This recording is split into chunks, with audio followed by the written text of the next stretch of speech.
Next one we're talking about is Arizona at number 14 BYU, 4 p.m. Eastern time on Fox.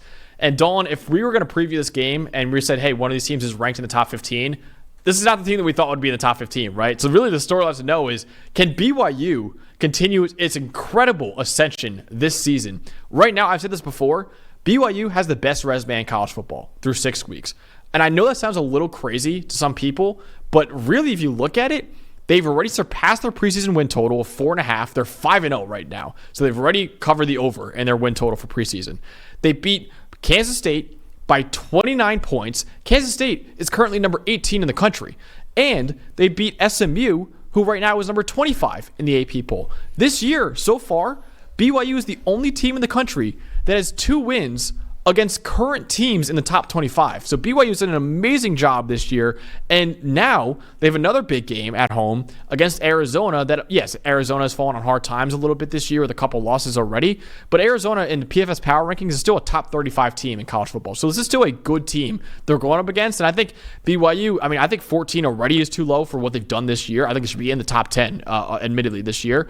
But I think if they can win this game, they're going to keep climbing that AP poll, man. Yeah, absolutely. They're playing great team football is what they're doing. And you mentioned that win. Those 2 big wins, especially against SMU and K-State. K-State, team football. Played great defense against SMU. Played great everything against Kansas State. That was one of the best 3-phase beatdowns we've seen all season. That's a team that, look, you play team football and you don't have a ton of flaws, especially defensively for me. The jump that BYU's made defensively has been incredible. And their quarterback, Jake Retzlaff, right, struggled last year at a handful of starts. And he's played at an above average level, sometimes kind of a gunslinger, and kind of wish they'd help him out in the run game a little bit more because he's also their leading rusher. But you get better quarterback play and you get better defense, this is what happens. And they're playing really good team football. This is a tough task for Arizona. Absolutely. So you have the Arizona offense in this game with Noah Fifita and Tetra McMillan. So what should we be looking out for when the Wildcats have the ball? So we kind of have an interesting story here with Arizona's offense, okay? Because after the K-State game when they lost 31-7, they went into the bye week and they changed up play callers. It was former Syracuse head coach Dino Babers, and now it is Matt Adkins, who's been with Brent Brennan for a long time at San Jose State. He was the tight ends coach for a long time, still is, and now he's calling the plays. And I was curious to see, just in general, I don't think I see a whole lot different scheme-wise, maybe a little bit different in the run game, trying to get off tackle a little bit more. But I think the big thing that's plaguing this offense is early downs have been a problem. I don't think they help themselves enough on first down. And I think it's just one of these things where, I've talked about it's too many times this offense has been Noah Fifita and Tetero McMillan just trying to will themselves towards the end zone. But if you look, I took out their first game against New Mexico because that's a team that obviously Tet had 300 yards and New Mexico's defense is just not there. But let's say since week 2, they're 60th in offensive grade on first down. They're 71st in EPA per play. 36 in yards per play is okay. It sometimes can be kind of all or nothing. And they throw the ball since that point 55% of the time on first down, when the national average is right around 46 or 47. They're just not helping themselves. There's too many times where I see sometimes it's an explosive, and obviously if they get the ball to McMillan early, that's great. But you've got a thing, they just need to manufacture offense more. Yeah. And they're in too many third and longs, second and longs, and they're asking Fifita and McMillan. They're asking so much out of them. And it was good to see them get other players involved in the win over Utah. But then last week against Texas Tech, it kind of goes right back to the same thing. And they had 3 turnovers in that game. You have a game against Texas Tech where Fifita and McMillan were nowhere near their best. Let me start with McMillan. He had 150 yards.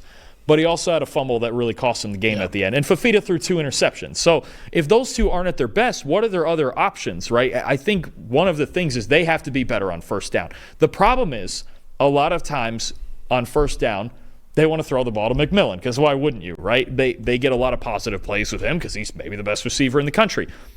BYU is 2nd in the nation in coverage grade on first down. Wow. The only team better than them is Texas. And we already talked about Texas and how good their secondary's been. This is a problem for me, I think, just philosophically for Arizona's offense, is putting themselves in better situations. I think they have enough talent, right? They have a great quarterback. They have maybe the best receiver in the country. The run game flashes. It's not great, but there's times where it's pretty good. I thought it was good against Utah. I think that was a big part of the reason they went into Utah and won, is because their run game got it going, especially on early downs, and put them in better situations. That needs to happen more often, or they're going to be in trouble. Look, this BYU defense is really sound. Okay, they don't do a lot of complicated stuff. They're really sound. They tackle well. They don't want to give up big plays, especially on early downs. Arizona is going to need some patience. They're going to need Fafita. Look, the other thing with Noah Fafita, average time to throw, way up from last year. Average depth of target, way up from last year. Last year, at his best, he was a rhythm passer who picked his spots to take shots downfield. Right now, they're forcing it, especially on early downs. I'm not a huge fan of what Arizona's got going on first down. They have to manufacture offense and put themselves in better situations. Yeah, great point by Drake Holiday in the chat too, man. If they had Jonah Coleman still, that would it would be a whole different thing. And look, you can see it. No Jonah Coleman, Michael Wiley, Tanner McLaughlin, Jacob Cowing. How many positive? Yeah. Jacob Cowing was a positive play machine. Yeah. We've talked about the lack of depth before, but what it's doing is not giving them options to put themselves in good situations. And against this BYU team, they're not gonna give you home runs on first down. You're not gonna fool them. They're gonna sit back, and if you want 4 yards, they'll probably give it to you, but you got to be willing to take it. Definitely, yes. And you see what Jonah Coleman's doing for that Washington team right now, like taking the pressure off Will Rogers even, right? So and clearing out passing lanes for him. That's really the storyline for BYU in this one is can the run game take some of the pressure off of Jake Retzlaff right now? So one of the biggest reasons why BYU's had a surprise year this year is because Jake Retzlaff has improved dramatically. Last year, he had a 48.3 PFF grade. He has a 79.8 grade this year, more than 30 points better this year. And maybe some of that has to do with your list, Dalton. Remember he said his biggest motivation this year was Dalton. I am a master motivator. That's what I'm known to be, that even around here. Yeah, if you don't know, there's a ESPN flashed a graphic of Jake Retzlaff and his motivations for this year. And it was a screensaver on his phone, and it was Big 12 quarterback rankings via Dalton Wasserman. And you had Jake Retzlaff, I believe, at the very bottom, right? But understandably so, he was bad last year. And to his credit, though, it was his first year, improved dramatically this year. However, he has been much better. BYU has continued to struggle on the ground right now. BYU averages 4.4 yards per carry. That's the 6th worst in the Power 4. But luckily for the Cougars, this Arizona run defense has not been great. Arizona's given up an explosive run, a 10-plus yard run on 18.7% of their carries this year. That's 114th in college football. And since week 3, Arizona has a 58 run defense grade. That's the worst in the Power 4. But what I will say about that, most of Arizona's struggles have come against teams that have an elite running back, like Taj Brooks last week ran wild on Arizona. So that's one thing. Or quarterbacks that have really good mobility. Avery Johnson for Kansas State, Devin Dampierre for New Mexico State. New Mexico. That is what has killed Arizona this year. BYU does not have that. They don't have an elite running back. Jake Retzlaff is their leading rusher, but I wouldn't say he's the best. The mobility is closer to decent. It's decent. He can make some elite plays, but he's not going to run for 200 yards on you. No, we're not talking like Avery Johnson, Devin Dampierre, who are some of the best in the country at running the football. So I will say it kind of makes me feel, again, I said this exact same thing in the Arizona-Utah preview. I said Arizona's run D has been really bad. However, this might be a better matchup for them because it's just straight up. I feel the same way about this one. You know what's going to happen now that we've said it out loud? Jake's going to run for 200 yards. He's definitely going to. He's watching. There it is. There it is right there. We found the graphic. There it is. There's the motivational thing right there. Jake, we got a new motivation for you now. We're saying you're not going to run for 200 yards in this one. He's going to run for 200 now. Give us at least $150. Yeah, could you imagine? Dude, this guy is just the anti-PFF college football show. He's going to show us every single week that we do not know ball every single time. Yeah. Yeah. Okay, decent mobility. Okay, Herd. Yeah. Herd, yeah. Me especially, I'm screwed now. No question. I love that. So listen, I think Arizona's run D, again, has not been good. But against Utah, they were pretty darn good because it's just straight up. It wasn't anything crazy. You don't have to worry about the quarterback running on you. You don't got to worry about an elite. But Kai Bernard's a very good running back. He's not Taj Brooks good, right? So you don't have to worry about that either. That's why I feel a little bit better about this Arizona run D in this game. Dawn, ultimately, who is going to win this game? Will BYU continue showing why they're a top 15 team, maybe even a top 10 team in college football? or will Arizona finally, the clock struck midnight on BYU Cinderella run? This is a tough game. I think this has some very similar elements to the Arizona-Utah game. I think you have a team in BYU who's very fundamentally sound. They're playing much better defense. That's actually, for me, even more than Retzlaff, and he's been really good.